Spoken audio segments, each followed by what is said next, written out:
dahil hindi lahat ng OFW ay makakatanggap ng pensyon.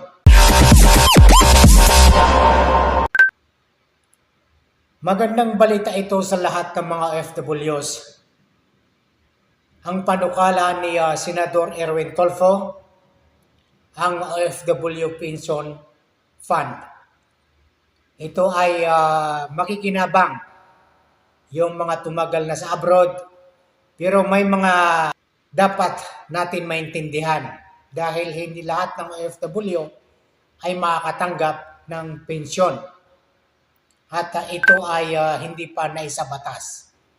Number 1 ng mga sumusunod mga kaibigan, ang OFW dapat 60 taon gulang pataas. So marami pang kakaining bigas ang mga baguhan. Dapat maging 60 plus muna kayo bago kayo makatanggap ng pensyon. Number 2, 15 taon na pagtatrabaho sa abroad.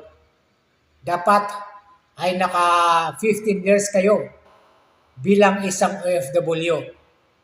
So, paano naman yung mga 10 years pa ba? Hindi na makakatanggap. Number 3, dapat updated po ang ating UWA membership fee. So, iyan po mga kaibigan. Sana maaprubahan ang panukala ni Erwin Tulfo. Diyan naman kita sinasaluduhan, Boss Erwin. Ang matatanggap nating pension kung tayo ay eligible or entitled, pag naaprubahan ang panukala ni Erwin Tulfo, ang OFW Pension Fund, makakatanggap po tayo ng 5,000 monthly to eligible OFWs. Yan po mga kaibigan, marami pa tayong kakainin bigas.